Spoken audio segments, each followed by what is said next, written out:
grandfather and his brother came over from England. My grandmother came out, met up with my grandfather. They ended up getting married. They were the first couple married in Burton. First couple to have a baby in Burton.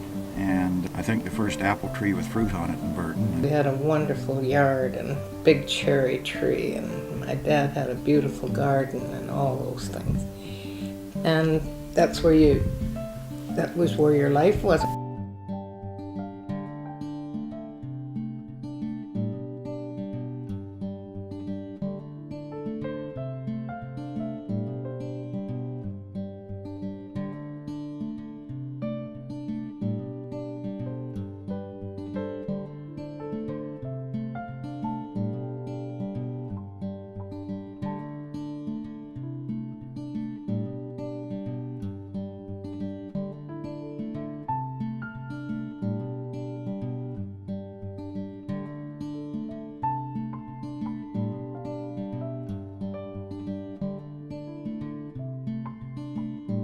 I was pretty young. It was actually my parents' farm that was bought up by the Arrow Project, and we lived in Revelstoke at the corner of 8th and Moss Street, and the Silhouette Dike came through our farm field and took away all of the farmland.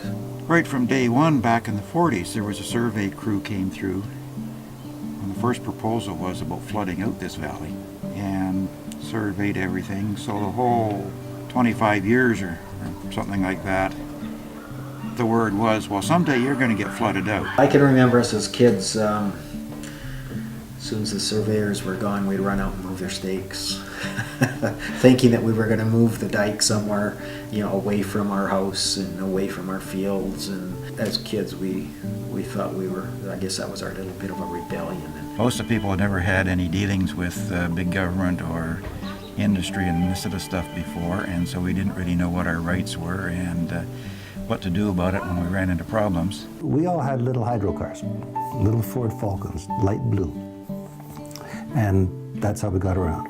And when they saw a hydro car coming, they weren't happy, usually.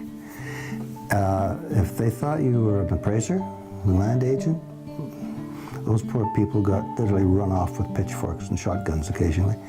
It wasn't the question is, should we do it or not? It was going to happen. And I think they realized that we were there to kind of help them make that transition. The fact that most people said, we want to stay in the same geographic area, drove what is now the same communities.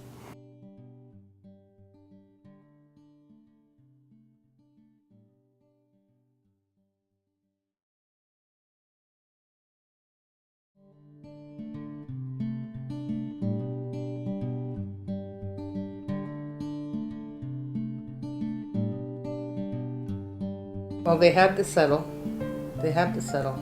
But don't you have time to do your thing around your own home for a while before you burn it down?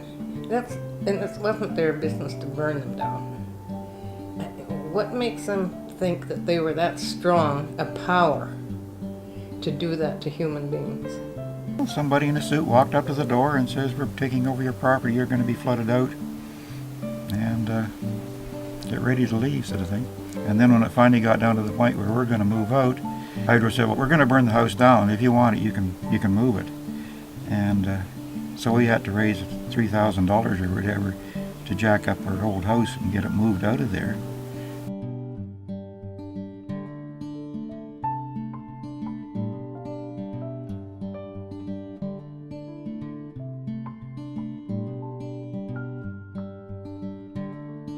We went back there last year. Last year we had a Peter's reunion there. Mm-hmm. Not at our place, but on the beach there.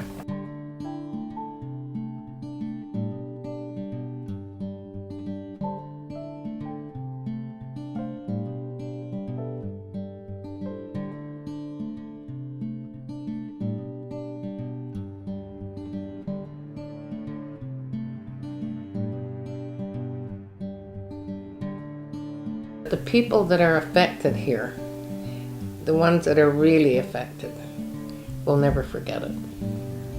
It's the most drastic thing that I ever went through. Obviously, it changed our lives quite a bit.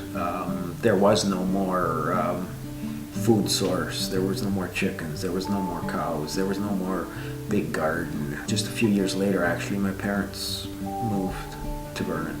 It's an ongoing situation, and as long as there's anybody alive in the valley that remembers getting flooded out or BC Hydro or whatever, there's the story's not over.